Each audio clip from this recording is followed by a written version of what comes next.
যেই মহামানব এই দিন ইসলামকে প্রচার ও প্রসার করতে গিয়ে তিনার বুকের তাজা রক্ত জমিনের বুকে বিলিয়ে দিতে বিন্দু পরিমাণ সংকোচ বোধ করেননি, সেই রসুলের প্রতি বর্ষিত অগণিত অজস্র অফুরন্ত দরুদ ও শান্তির ধারা আমরা সকলে বলি সাল্লাল্লাহু আলাইহি ওয়াসাল্লাম। সম্মানিত উপস্থিতি, আজকে আমি আপনাদের সামনে মহাগ্রন্থ আল কোরআন তথা আমাদের জীবন বিধান, আমাদের যে একটা জীবন পরিচালনার একটা গাইডলাইন থাকা প্রয়োজন, সেই গাইডলাইন যা হচ্ছে মহাগ্রন্থ আল কোরআন। এই মহাগ্রন্থ আল কোরআন থেকে আমি আপনাদের সম্মুখে দুইটি আয়াত উপস্থাপন করেছি। অত্র আয়াতদ্বয়ের আলোকে আমি আমার সংক্ষিপ্ত আলোচনা ইতি করব ইনশাআল্লাহুল আজিজ, ওমা তাওফীকি ইল্লা বিল্লাহ। সম্মানিত উপস্থিতি, আমি আপনাদের সম্মুখে যে আয়াতদ্বয় তেলাওয়াত করেছি, অত্র আয়াতদ্বয়ের আলোকেই আমি আপনাদের সম্মুখে যে বিষয়টি নিয়ে আলোচনা করার ইচ্ছা পোষণ করেছি তা হচ্ছে সলাত পরিত্যাগকারীর হুকুম কি। যারা সলাত আদায় করে না, 5 ওয়াক্ত সলাত, যে মহান আল্লাহ সুবহানাহু ওয়া তাআলা দিনে রাত্রে 5 ওয়াক্ত সলাত আমাদের উপর ফরজ করেছেন, যে সলাত মিরাজের রাত্রিতে ফরজ হয়েছে, এই 5 ওয়াক্ত সলাত অত্যন্ত গুরুত্বপূর্ণ একটি ইবাদত। ইবাদতের জগতে এতটা গুরুত্বপূর্ণ অন্য কোনো ইবাদত নেই। ইবাদতের জগতে সবচেয়ে গুরুত্বপূর্ণ ইবাদত হচ্ছে সলাত। মহাগ্রন্থ আল কোরআনের যত ইবাদতের কথা মহান আল্লাহ সুবহানাহু ওয়া তাআলা বলেছেন, আলোচনা করেছেন, এই ইবাদত সমূহের মধ্য থেকে সলাত এমন একটি ইবাদত যে ইবাদতের কথা সবচেয়ে বেশি সর্বাধিক আলোচিত যে ইবাদতটি সেটি হচ্ছে সলাত। অর্থাৎ সলাত আল্লাহ সুবহানাহু ওয়া তাআলা কোরআনুল কারিমে অনেকবার বলেছেন এই সলাতের কথা, যে সলাত আল্লাহ সুবহানাহু ওয়া তাআলা আমাদের প্রতি ফরজ করেছেন, যে সলাত আল্লাহ সুবহানাহু ওয়া তাআলা আমাদের উপর আবশ্যকীয়ভাবে পালন করার দায়িত্ব দিয়েছেন। এবং এই ইবাদত আল্লাহ সুবহানাহু ওয়া তাআলা কোরআনে যতবার বলেছেন ততবার অন্য কোনো ইবাদতের কথা বলেননি।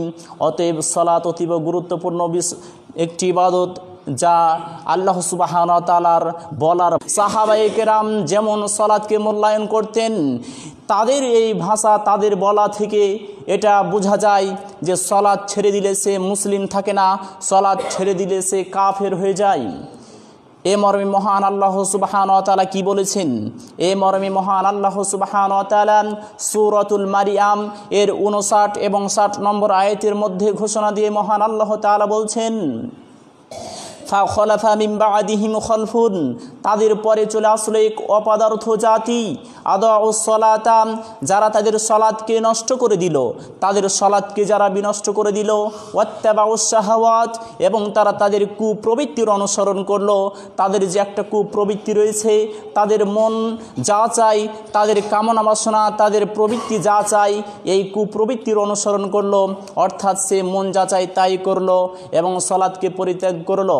মহান আল্লাহ সুবহানাহু ওয়া তাআলা বলছেন যে ফাসাউফা ইয়ালকাউনা গায়্যাম, অচিরেই তারা মহাভ্রষ্টতায়, বড় ভ্রষ্টতার মধ্যে নিপতিত হবে, বড় ভ্রষ্টতার মধ্যে তারা নিমজ্জিত হবে। এরপরে অংশে মহান আল্লাহ সুবহানাহু ওয়া তাআলা বলছেন, ইল্লা মান তাবা ওয়া আমানা, তবে সেই ব্যক্তি ব্যতীত যে ব্যক্তি তাওবা করবে এবং সালাত আদায় করবে। তাহলে মহান আল্লাহ সুবহানাহু ওয়া তাআলা প্রথম দিকে বলছেন যে তাদের পরে চলে আসলে এক অপদার্থ জাতি, যারা তাদের সালাতকে বিনষ্ট করে দিল, তারা এদের সালাতকে নষ্ট করে দিল এবং তাদের কুপ্রবৃত্তির অনুসরণ করল। তারা অচিরেই ভ্রষ্টতার মধ্যে নিমজ্জিত হবে, তবে তারা হবে না যারা ঈমান আনয়ন করবে এবং সৎকর্ম করবে। আল্লাহ সুবহানাহু ওয়া তাআলার এই বাচন ভঙ্গি থেকে আমরা যেটা বুঝতে পারি, সালাত আদায় না করলে সে মুসলিম থাকে না। কারণ প্রথম অংশে আল্লাহ তাআলা বললেন যে সালাত নষ্ট করে দিবে, পরের অংশে বলছেন যে তবে যদি তারা ঈমান আনে তাহলে ভিন্ন কথা। অতএব সালাত ছেড়ে দিলে সে মুমিন থাকে না, সালাত ছেড়ে দিলে সে কাফের হয়ে যাবে। তবে আমাদের মাঝে একটি মত পার্থক্য রয়েছে, দ্বিমত রয়েছে যে সালাত ছেড়ে দিলে সে আসলে সে কাফের হয়ে যাবে নাকি সে ফাসিক হবে। এ ব্যাপারে সকল আলেম ওলামাগণ বিদ্বানগণ একমত। তিনারা বলতে চাচ্ছেন যে তারকুস সলাতি জুহুদান ওয়া ইনকারান লাহা, অস্বীকার করে সলাৎ কেউ যদি ছেড়ে দেয় ফাহুয়া কাফিরুন, সে ব্যক্তি হবে কাফের, ওয়া খুরুজুন আম মিল্লাতিল ইসলাম, এবং সে মিল্লাত ইসলাম থেকে বেরিয়ে যাবে, সে ইসলামের যে গণ্ডি রয়েছে সে ইসলাম থেকে বেরিয়ে যাবে, সে আর মুসলিম থাকবে না।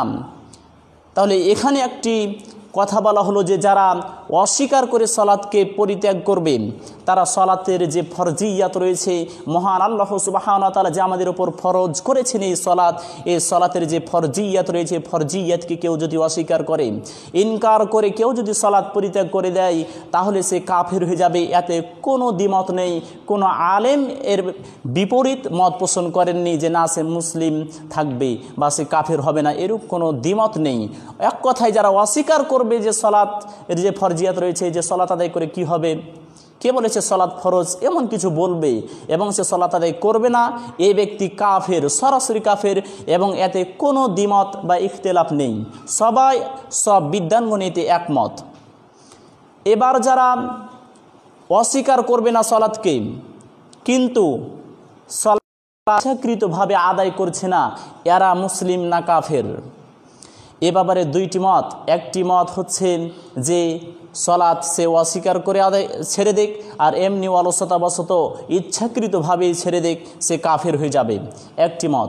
দ্বিতীয় মত হচ্ছে যে না, তারা কাফের হবে না, তারা ফাসিক হবে। তবে দুইটি মতের মধ্যে যেটি সহিহ মত সেটি হচ্ছে যে কাফের হয়ে যাবে। সলাৎ কেউ ইচ্ছাকৃতভাবে পরিত্যাগ করলে সে কাফের হয়ে যাবে, এ মর্মে মহান আল্লাহ সুবহানাহু ওয়া তাআলা তিনার কালামে মাঝে পার্থক্য হচ্ছে সলাৎ। একজন মুমিন বান্দা এবং কাফের ও মুশরিকদের মাঝে পার্থক্য হচ্ছে সলাৎ পরিত্যাগ করা। অতএব রাসূলুল্লাহ সাল্লাল্লাহু আলাইহি সাল্লামের ভাষা থেকে যেটা আমরা বুঝতে পারি, যে ব্যক্তি সলাৎ আদায় করবে সে মুসলিম, যে সলাৎ আদায় করবে না সে কাফের, সে মুশরিক। কারণ রাসূলুল্লাহ সাল্লাল্লাহু আলাইহি সাল্লাম ধরে বলছেন যে তুমি পানি নিয়ে আসো, আমার তৃষ্ণা পেয়েছে। এখন আমি মুখে বলছি না যে আনতে পারবো না, কিন্তু আমরা আনছি না। ওস্তাদজি আমাদের শিক্ষক তিনি বলছেন যে আমাকে পিপাসা লেগেছে, আমার জন্য পানি নিয়ে আসো। আমরা মুখে বলছি না যে আনতে পারবো না, কিন্তু আমরা আনছি না। এ না আনাটাই অস্বীকার করার মধ্যে শামিল। কারণ সরাসরি যদি বলে দিই যে আনতে পারবো না, এটা অস্বীকার করা।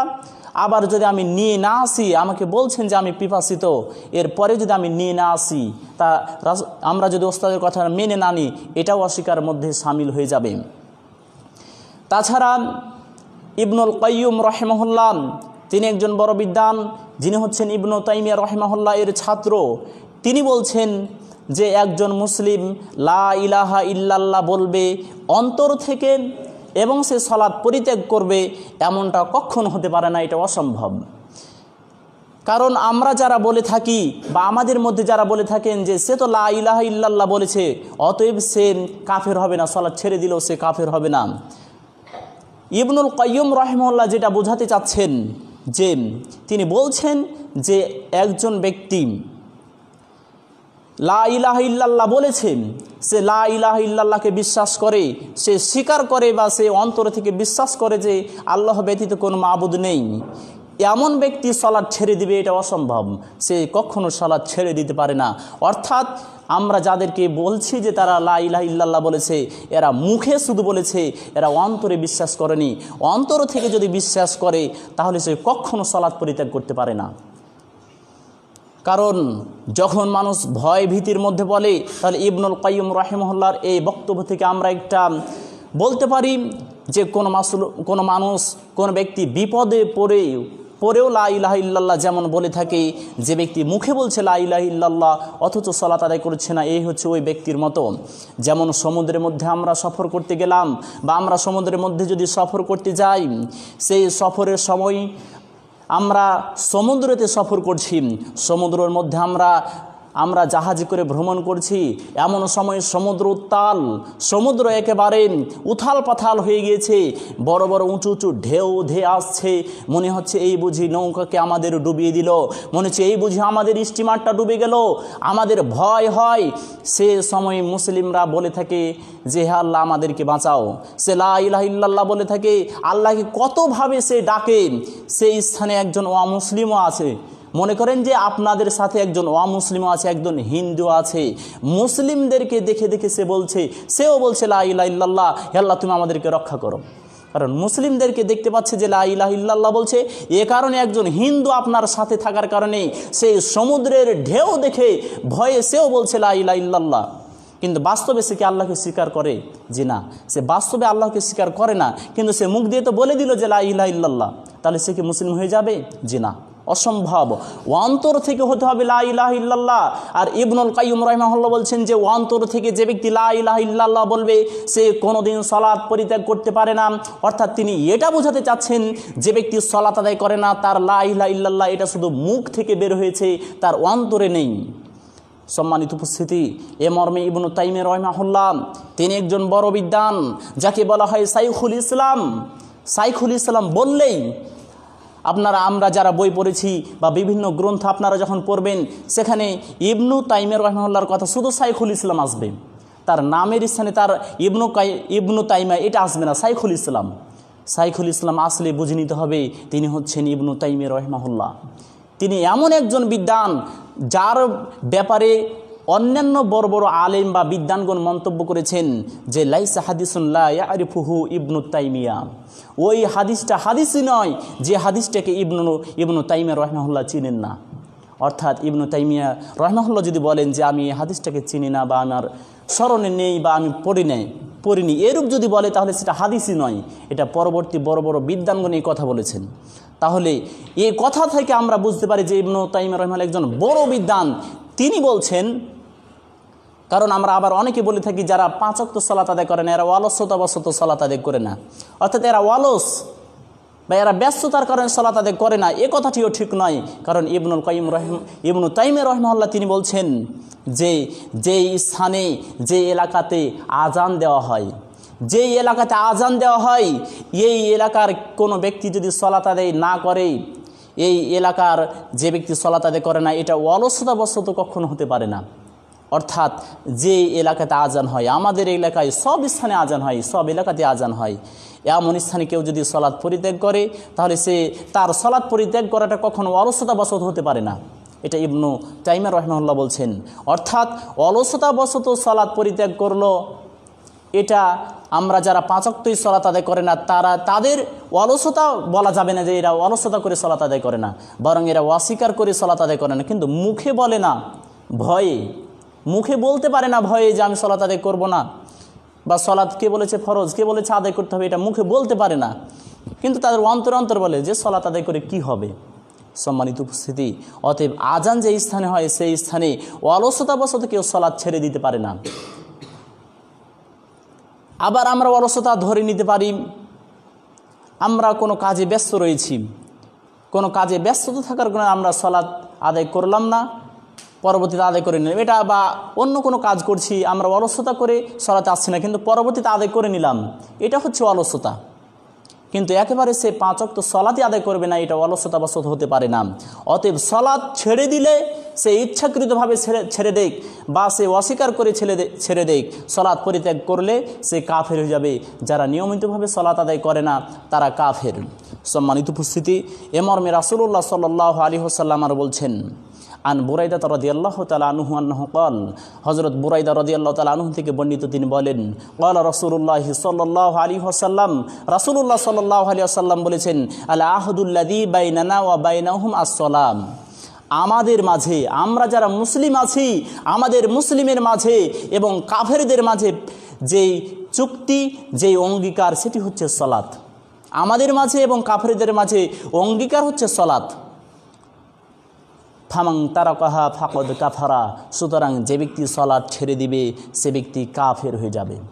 রাসূলুল্লাহ সাল্লাল্লাহু আলাইহি সাল্লাম বলছেন যে আমাদের মাঝে অর্থাৎ আমরা মুসলিম এবং কাফেরদের মাঝে যে অঙ্গীকার সেটি হচ্ছে সালাত। অর্থাৎ সে যদি সালাত আদায় করে তাহলে সে মুসলিম, সালাত আদায় না করলে সে কাফের। এটা রাসূলুল্লাহ সাল্লাল্লাহু আলাইহি সাল্লামের ভাষা থেকে আমরা বুঝতে পারি। সম্মানিত উপস্থিতি, অতএব রাসূলুল্লাহ সাল্লাল্লাহু আলাইহি সাল্লামের ভাষা থেকেও আমরা যেটা পাই যে সালাত যারা ছেড়ে দিবে তারা কাফের। সালাত ইচ্ছাকৃতভাবে ছেড়ে দিলে বা অস্বীকার করে ছেড়ে দিলে যেভাবেই সে সালাত ছেড়ে দিক, যারা সালাত আদায় করে না এরা কাফের। এটা রাসূলের হাদিস থেকে প্রমাণিত।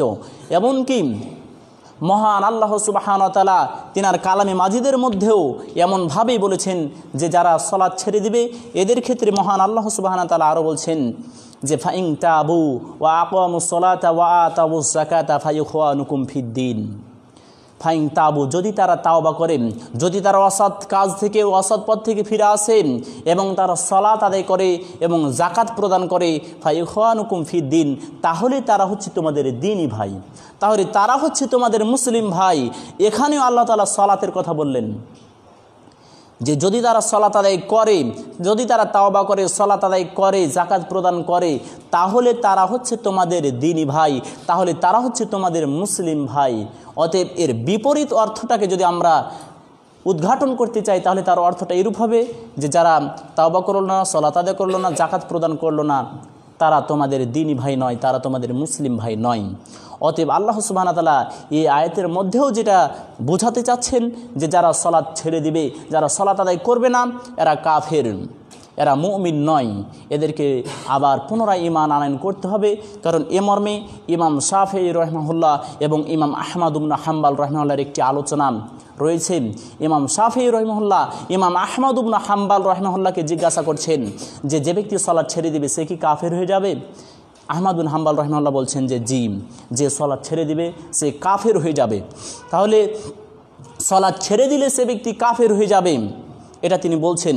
এবং তাকে আরও একটি প্রশ্ন করা হলো যে তাহলে সে ব্যক্তি কাফের হয়ে যাবে, তাহলে সে কিভাবে আবার ঈমান আনয়ন করবে?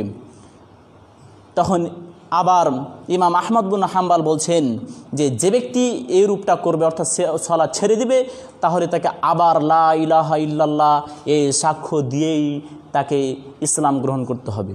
তাহলে আবার তাকে সাক্ষ্য দিতে হবে যে লা ইলাহা ইল্লাল্লাহ, আল্লাহ তাআলা ব্যতীত কোনো মাবুদ নেই, আল্লাহ ছাড়া কোনো ইলাহ নেই, এটা তাকে আবার সাক্ষ্য দিয়ে তাকে ইসলাম গ্রহণ করতে হবে, তাকে ঈমান আনয়ন করতে হবে। এটা ইমাম আহমদ ইবনে হাম্বল রাহিমাহুল্লাহ বলছেন। ইমাম আহমদ ইবনে হাম্বল রাহিমাহুল্লাহ বলেছেন যারা সালাত ছেড়ে দিবে তাদেরকে হত্যা করতে হবে। ইমাম আবু হানিফা রাহিমাহুল্লাহ বলেছেন যারা সালাত ছেড়ে দিবে তাদেরকে বলতে হবে তুমি সালাত আদায় করবে কিনা, অর্থাৎ যারা সালাত ছেড়ে দিবে তাদেরকে জেলখানায় বন্দী করে দিতে হবে। এছাড়া যে চার ইমাম রয়েছে, চার ইমাম তেনারা কঠোরভাবে হুঁশিয়ারি করেছেন সালাত পরিত্যাগকারীর ব্যাপারে। সম্মানিত উপস্থিতি, অতএব সালাত একটি গুরুত্বপূর্ণ ইবাদত। সালাত কেউ যদি ছেড়ে দেয় তাহলে সে ব্যক্তি মুসলিম থাকতে পারে না, সে ব্যক্তি কাফির হয়ে যাবে। এই মর্মে সাহাবায়ে কেরামদের মত কি? সম্মানিত উপস্থিতি, আমরা তো মহান আল্লাহ সুবহানাহু ওয়া তাআলার কথা বলছি এবং আমরা আল্লাহ তাআলার যে উক্তি সেগুলো বললাম, আল্লাহ তাআলার বাণী, আল্লাহ সুবহানাহু ওয়া তাআলার যে কোরআন, এগুলো থেকে বললাম। রাসূলুল্লাহ সাল্লাল্লাহু আলাইহি সাল্লামের সাহাবায়ে কেরাম এ ব্যাপারে কি মত পোষণ করতেন আমরা যে বিদ্বানগণের কথা বললাম, বিদ্বানগণ বলছেন যে তারা কাফের হয়ে যাবে, সহিহ মত অনুযায়ী তারা কাফের হয়ে যাবে। সাহাবায়ে কেরামদের এ ব্যাপারে কি মত ছিল? এ ব্যাপারে মুহাম্মদ ইবনে নাসির মুহাম্মদ আল মারুজি তিনি বলছেন যে সামিউতু ইসহাক, আমি ইসহাক বিন রাহিবিয়া যে একজন রয়েছেন বিদ্বান, বড় বিদ্বান, তিনাকে আমি জিজ্ঞাসা করলাম এবং তিনি বললেন, তিনি এ ব্যাপারে বলছেন যে সহানিন নবী সাল্লাল্লাহু আলাইহি ওয়াসাল্লাম আন্না তারিকা সালাতি কাফিরুন, যে ব্যক্তি সালাত ছেড়ে দিবে রাসূলুল্লাহ সাল্লাল্লাহু আলাইহি সাল্লামের হাদিস থেকে প্রমাণিত হয়েছে সে ব্যক্তি কাফের, তাহলে সে ব্যক্তি কাফের হয়ে যাবে। বিদ্বানগণ এই মত ব্যক্ত করেছেন এবং তিনি আরও বলছেন যে এ ব্যাপারে সাহাবায়ে কেরাম ঐক্যমত। ইসহাক তিনি বলছেন যে তিনারা যে এ ব্যাপারে ইখতিলাফ করেছেন, সাহাবীদের মাঝে কেউ ইখতিলাফ করেছেন এ ব্যাপারে আমার জানা নেই, অর্থাৎ যারা সালাত ছেড়ে দিবে তারা কাফের, এ ব্যাপারে সাহাবীদের কোনো ইখতিলাফ আমার জানা নেই।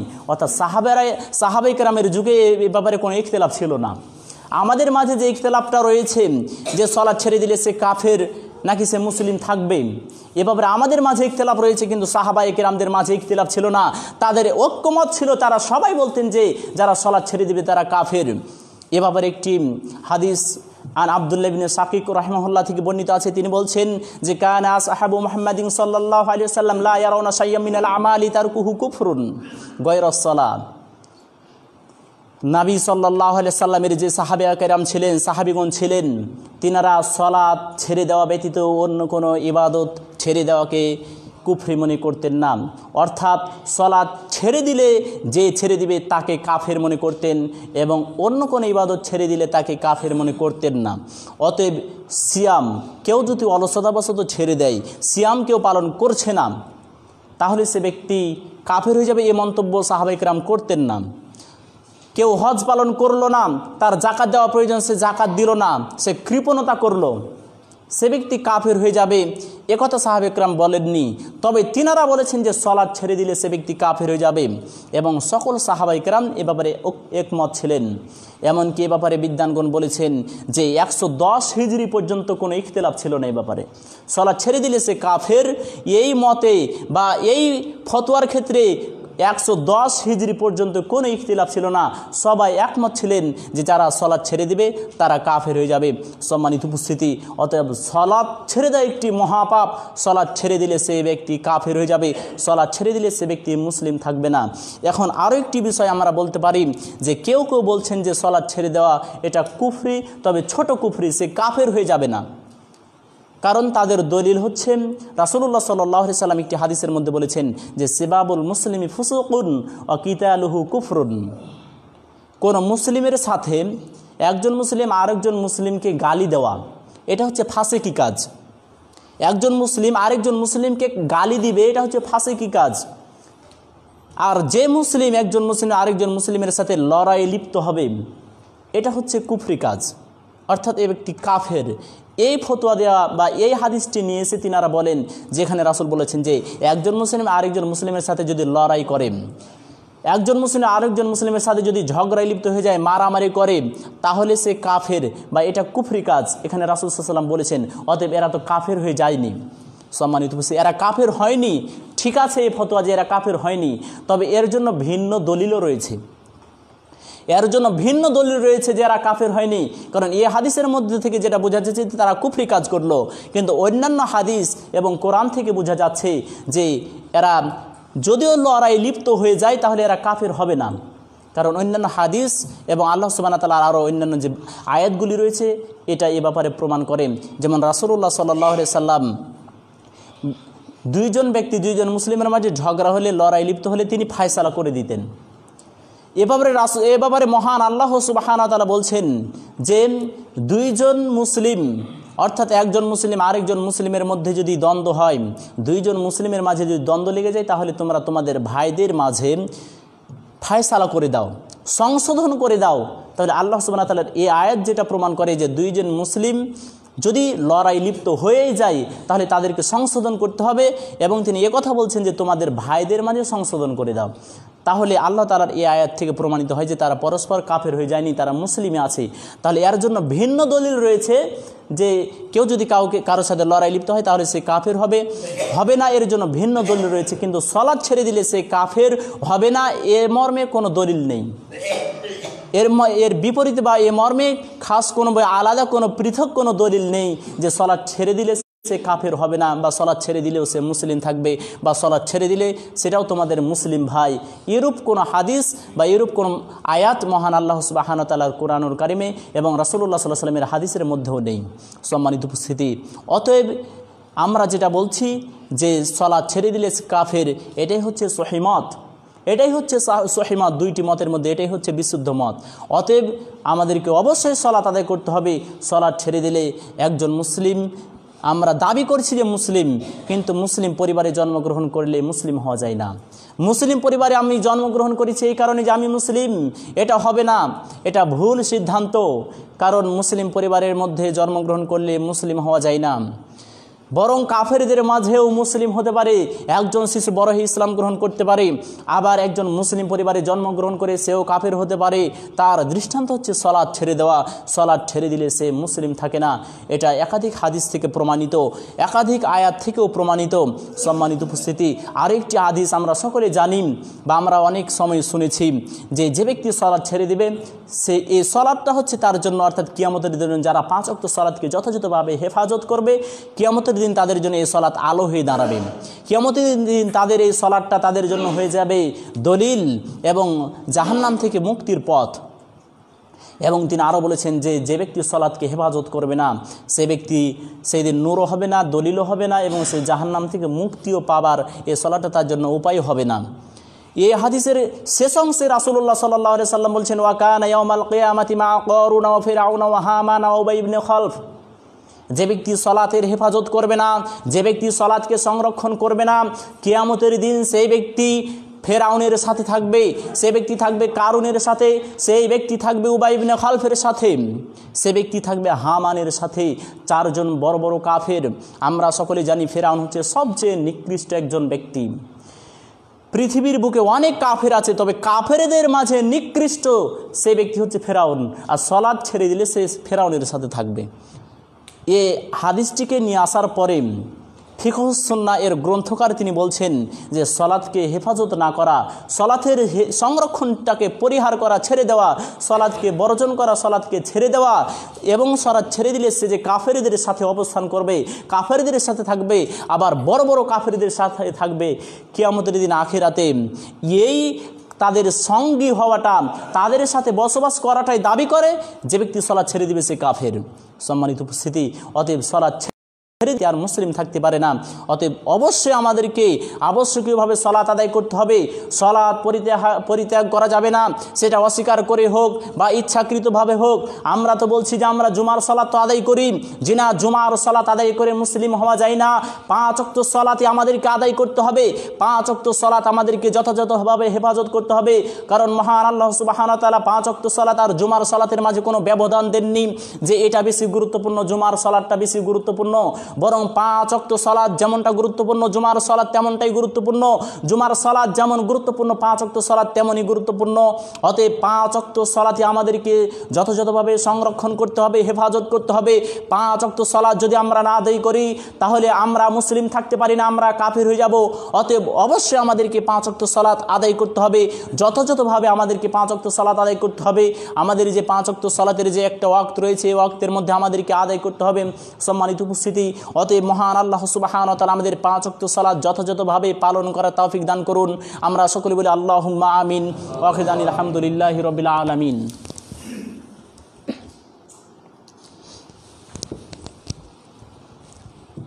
আলহামদুলিল্লাহ, আসসালাতু ওয়াসসালামু আলা মান লা নাবিয়্যা বা'দা, আম্মা বা'দ। সম্মানিত উপস্থিতি, ইতিপূর্বে এই যাবৎ পর্যন্ত আমরা যে আলোচনা করছিলাম তা ছিল সলাৎ পরিত্যাগ করলে, সলাৎ আদায় ছেড়ে দিলে সে ব্যক্তি মুসলিম থাকে না, সে ব্যক্তি কাফের হয়ে যায়। এই ব্যাপারে আরও অনেক ফতোয়া রয়েছে যে যারা সলাৎ পরিত্যাগ করবে তাদের কি হবে, তাদের বেঁচে থাকার সময় তাদের সাথে কি আচরণ করতে হবে এবং মারা যাবার পরে তাদের সাথে কি আচরণ করতে হবে। এ মর্মে অনেক বিদ্বানগণ ফতোয়া দিয়েছেন। এ ব্যাপারে সৌদি আরবের যে বড় বড় বিদ্বানগণ তিনারা ফতোয়া দিয়েছেন, তাদের ফতোয়ার ভিত্তিতে বর্তমান সময়ে সৌদি আরবে যারা সলাৎ আদায় করে না, এই বেনামাজিদের বিরুদ্ধে তাদের কিছু আইন তৈরি করা হয়েছে। তাদের আইনের মধ্যে রয়েছে যে ব্যক্তি সলাৎ আদায় করবে না সে ব্যক্তি কাফের। 1 নাম্বার আইন হচ্ছে তাদের রাষ্ট্রীয়ভাবে তাদের সংবিধানে রয়েছে যে ব্যক্তি সলাৎ আদায় করবে না সে ব্যক্তি কাফের। 2 নম্বরে তাদের রাষ্ট্রীয়ভাবে বলা হয়েছে যে ব্যক্তি সলাৎ আদায় করবে না সে ব্যক্তির জবেহকৃত পশু হালাল নয়। একজন ব্যক্তি বেনামাজি কোনো পশুকে যদি জবেহ করে সেই পশু খাওয়া হারাম, সেই পশু খাওয়া যাবে না। একটা মুরগির কথা বলি, একটা মুরগিকে যদি বেনামাজি জবেহ করে সেই মুরগিটা খাওয়া হারাম, সেই মুরগির গোশত খাওয়া যাবে না। বেনামাজির ক্ষেত্রে তাদের এভাবেই ফতোয়া দিয়েছেন। তিনারা আরও বলছেন যারা সলাৎ আদায় করবে না তাদের সাথে মহিলাদের বিবাহ দেওয়া যাবে না।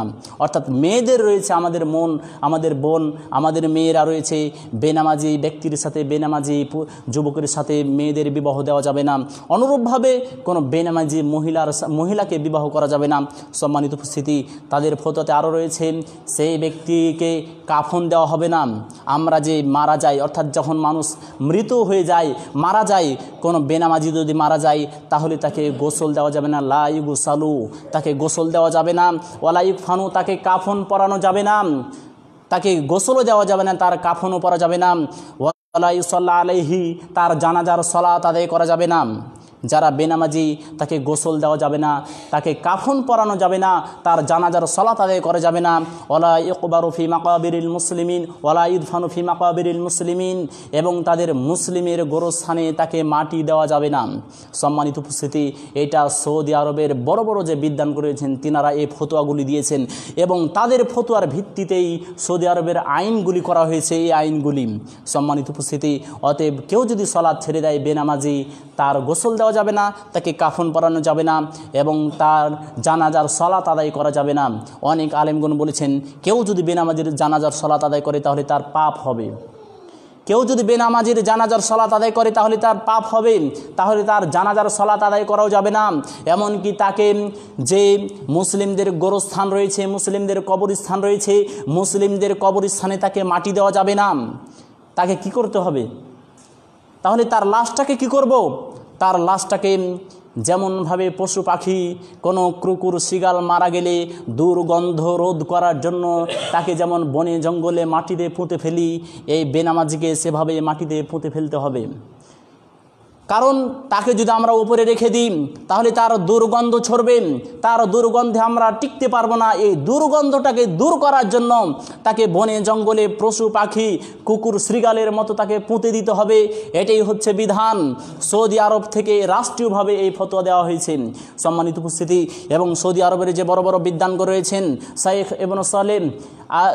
ইবনে সালেহ আল উসাইমিন রাহিমাহুল্লাহ, এবং আরও যে রয়েছেন শাইখ ইবনে বাজ রাহিমাহুল্লাহ, তিনারা এ ফতোয়াই দিয়েছেন যে যারা সালাত আদায় করবে না তারা কাফের, এবং তাদের যে জবেহকৃত পশু এটা খাওয়া যাবে না, তাদের সাথে মেয়েদের বিবাহ দেওয়া যাবে না, বেনামাজি মহিলাদেরকে বিবাহ করা যাবে না, এবং তাদের সাথে যে আমরা যেমন মুসলিমদের সাথে যেমন আমরা বন্ধুত্ব স্থাপন করি তেমন তাদের সাথে বন্ধুত্ব স্থাপন করা যাবে না। এগুলো থেকে অবশ্যই আমাদেরকে বিরত থাকতে হবে, এইগুলি থেকে আমাদেরকে বেঁচে থাকতে হবে। সম্মানিত উপস্থিতি, অতএব মহান আল্লাহ সুবহানাহু ওয়া তাআলা আমাদের সকলকেই যেন মুসলিম না হয়ে মৃত্যুবরণ না করান, অর্থাৎ যেন আমরা মুসলিম হয়ে মৃত্যুবরণ করতে পারি, অর্থাৎ সলাত আদায় করে আমাদেরকে মুসলিম হতে হবে। সলাত আমরা আদায় করি না, এখানে আমরা মুসলিম দাবি করি, এই মুসলিম দাবি থেকে যাবে, এটা আমরা প্রকৃতভাবে মুসলিম হতে পারবো না। আল্লাহ সুবহানাহু ওয়া তাআলার ভাষায় মুসলিম হতে পারবো না, রাসূলুল্লাহ সাল্লাল্লাহু আলাইহি সাল্লামের ভাষায় মুসলিম হতে পারবো না, শরীয়তে যেই মুসলিমের কথা বলা হয়েছে সেই মুসলিম আমরা হতে পারবো না, বরং আমরা মুখে শুধু মুসলিম দাবি করব। আমাদের মুখের এই দাবি মুখে থেকে যাবে, আমরা মুসলিম হতে পারবো না, আমরা কাফেরই থেকে যাব। এ কারণে অবশ্যই আমাদেরকে এই বিষয়গুলি খেয়াল রেখে আমাদেরকে 5 ওয়াক্ত সালাত আদায় করতে হবে, জামাতের সাথে আদায় করার চেষ্টা করতে হবে, আমাদের 5 ওয়াক্ত সালাত অক্তমত আদায় করার চেষ্টা করতে হবে। মহান আল্লাহ সুবহানাহু ওয়া তাআলা আমাদের সবাইকে যেন 5 ওয়াক্ত সালাত আদায় করার তৌফিক দান করেন, আমাদের 5 ওয়াক্ত সালাত যেন যথাযথভাবে আমরা সংরক্ষণ করতে পারি, এই তৌফিক যেন মহান আল্লাহ তাআলা আমাদেরকে দান করেন। আমরা সকলে বলি আল্লাহুম্মা আমিন। তার সাথে সাথে আমরা আরও দোয়া করি যে আমরা যে সলাত আদায়গুলি করব, সলাত আদায় করব, এটা রাসূলুল্লাহ সাল্লাল্লাহু আলাইহি সাল্লামের পদ্ধতি অনুযায়ী যেন হয়। আল্লাহ সুবহানাহু ওয়া তাআলা আমাদেরকে রাসূলের পদ্ধতি অনুযায়ী সলাত আদায় করার তৌফিক দান করুন। আমরা সকলে বলি আল্লাহুম্মা আমিন। এবং তার সাথে সাথে আমরা আরও দোয়া করি হযরত আদম আলাইহিস সালাম হতে আজ পর্যন্ত যত মুমিনাত কবরে চলে গিয়েছেন, আল্লাহ তাআলা তাদের কবরটাকে যেন জান্নাতের সাথে সংযুক্ত করে দেন। আমরা সকলে বলি আল্লাহুম্মা আমিন। এবং আমাদের মাঝে যারা অসুস্থ রয়েছেন, আল্লাহ সুবহানাহু ওয়া তাআলা তাদেরকে যেন আরোগ্য দান